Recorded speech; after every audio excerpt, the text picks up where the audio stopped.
تو نبی کریم صلی اللہ علیہ وآلہ وسلم نے دعا فرمائی،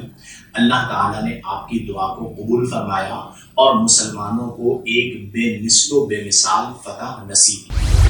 اور راوی کہتے ہیں کہ جب اگلے دن جا کر دیکھا گیا فتح کے بعد، تو جس کے لیے نبی کریم نے جہاں پر نشاندہی فرمائی تھی اس کی لاش اسی مقام پر موجود تھی۔ کہیں پر بھی بوڑھوں کو، عورتوں کو، بچوں کو قتل نہیں کیا، بلکہ قتل کرنے سے منع فرمایا۔ اور یہ جو پہلو ہے جسے ہم کہتے ہیں جہاد، اسلام کی تعلیمات میں اس کا بہت بڑا عمل دخل ہے اور اسلام کے عام ہونے میں بھی اس کا بہت زیادہ اثر ہے۔ بسم اللہ الرحمن الرحیم۔ 17 رمضان المبارک غزوہ بدر اور غزوہ بدر کبریٰ کے نام سے جانا جاتا ہے۔ 2 ہجری میں حق اور باطل کے درمیان یہ پہلا معرکہ رونما ہوا، جس کا ذکر اللہ تعالیٰ نے قرآن میں فرمایا کہ وَلَقَدْ نَصَرَكُمُ اللَّهُ بِبَدْرٍ وَأَنْتُمْ أَذِلَّةٌ، کہ اور تحقیق اللہ تعالیٰ نے تمہاری بدر میں مدد فرمائی جبکہ تم تعداد کے اعتبار سے کم تھے۔ غزوہ بدر ایک ایسا معرکہ ہے کہ جس میں کفار کی تعداد مسلمانوں سے 3 گنا زیادہ تھی۔ یعنی لشکر اسلام کی جو تعداد تھی وہ 313 نفوس قدسیہ پر مشتمل تھی، اور لشکر کفار تقریباً 1000 پر مشتمل افراد تھے، جو کہ جنگی ساز و سامان سے مکمل طور پر لیس تھے اور جنگ کے ارادے سے آئے تھے۔ جبکہ جو مسلمانوں کا لشکر تھا نبی کریم علیہ افضل الصلاۃ والتسلیم کی سربراہی میں، وہ جنگ کے ارادے سے نہ گیا تھا، بلکہ ابو سفیان کے قافلے کے تعاقب کے ارادے سے کیا گیا تھا، اور پھر وہاں پر جنگ پیش آ گئی تھی۔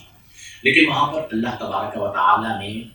نصرت خاص فرمائی، مدد خاص فرمائی، اور غیب سے مسلمانوں کو ایسی تائید ملی کہ وہ چھوٹا لشکر بڑے لشکر پر غالب آ گیا۔ بدر کے حوالے سے ہر سال ماہ رمضان المبارک 17 تاریخ کو اس کا ذکر ہوتا ہے۔ اگر ہم آج کے دور کے حوالے سے بدر کو دیکھیں تو ویسے تو بدر کے اسباب کیا تھے، بدر رونما کیسے ہوا، یہ 2 ابحاث الگ ہیں، لیکن عصر حاضر کے ساتھ ہم بدر کو کیسے جوڑ سکتے ہیں؟ عصر حاضر کے ساتھ بدر کو یوں جوڑا جا سکتا ہے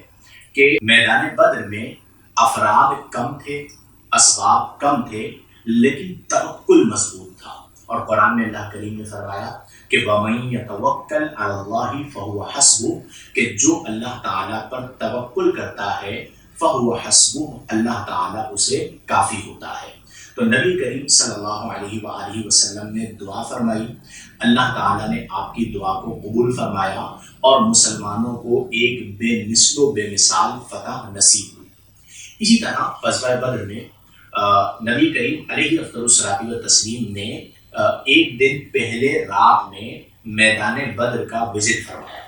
وہاں کا ایک دورہ فرمایا، اور آپ کے ہاتھ میں ایک چھڑی تھی، اور آپ نے مختلف جگہوں پر نشان لگا کر فرمایا کہ یہ فلاں کے مرنے کی جگہ ہے، یہ فلاں کے مرنے کی جگہ ہے، اور یہ فلاں کے مرنے کی جگہ ہے۔ اور راوی کہتے ہیں کہ جب اگلے دن جا کر دیکھا گیا فتح کے بعد، تو جس کے لیے نبی کریم نے جہاں پر نشاندہی فرمائی تھی اس کی لاش اسی مقام پر موجود تھی۔ بہرحال اللہ تبارک و تعالیٰ نے ایک بے مثل و بے مثال فتح عطا فرمائی، اور آج بھی وادی بدر نعرہ توحید کو یاد کرتی ہے۔ بقول شاعر فضائے بدر کو ایک آپ بیتی یاد ہے اب بھی، یہ وادی نعرہ توحید سے آباد ہے اب بھی۔ تو وہ جو جذبہ تھا مسلمانوں میں، آج ضرورت اس امر کی ہے کہ ہم میں بھی وہ جذبہ بیدار ہو کہ ہم نے اللہ کے دین کی سربلندی کے لیے قربانی دینی ہے۔ اگر ایسا وقت آئے کہ ہمیں جان قربان کرنی پڑے تو ہم اللہ کے دین کے لیے جان کو قربان کر دیں۔ اور یہ جو پہلو ہے جسے ہم کہتے ہیں جہاد،